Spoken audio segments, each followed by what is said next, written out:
Hi everyone. ఈరోజు మనం pasta ఎలా తయారు చేసుకోవాలో చూద్దాం. ముందుగా స్టవ్ వెలిగించి ఒక గిన్నె పెట్టుకొని దాంట్లో సరిపడా వాటర్ వేసి కొంచెం ఆయిల్ వేసి కొంచెం సాల్ట్ యాడ్ చేసుకోండి. నేను ఇక్కడ హోమ్ చెఫ్ పాస్తా తీసుకున్నాను.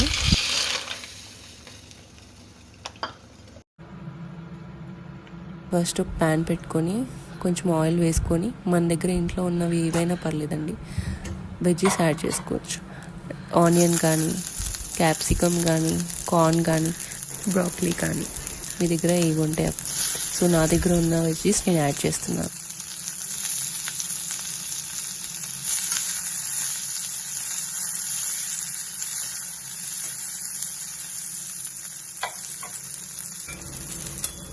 ఈ వెజ్జెస్ అన్నీ మరీ ఎక్కువ రోస్ట్ అవ్వనవసరం లేదండి.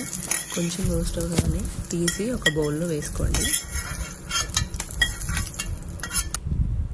అండ్ నెక్స్ట్ మళ్ళీ అదే ప్యాన్లో కొంచెం బటర్ వేసుకొని గార్లిక్ వేసుకోండి.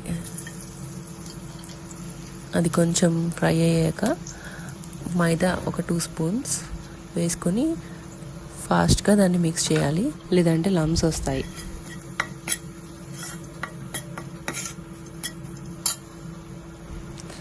నెక్స్ట్ మిల్క్ తీసుకోండి. సో అది వామ్ మిల్క్ అయితే సరిపోతుంది. నేను ఇక్కడ 4 మెంబర్స్కి చేస్తున్నాను కాబట్టి ఒక 2 గ్లాసెస్ ఆఫ్ మిల్క్ తీసుకున్నాను.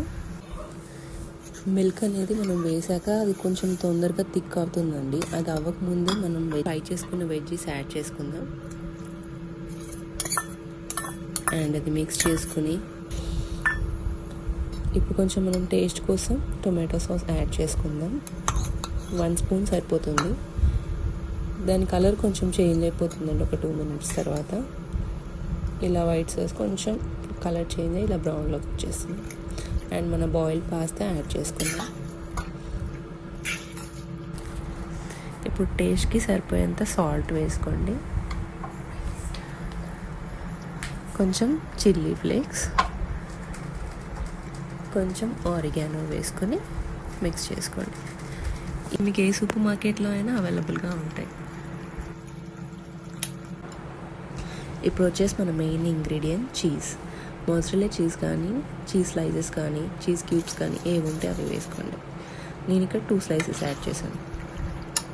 సో అది మిక్స్ చేసుకొని స్టవ్ ఆఫ్ చేసేసి సర్వ్ చేసుకొని తినేది. ఎంతో టేస్టీగా ఉండే yummy white sauce pasta ready. Video నచ్చితే ప్లీజ్ లైక్ అండ్ సబ్స్క్రైబ్.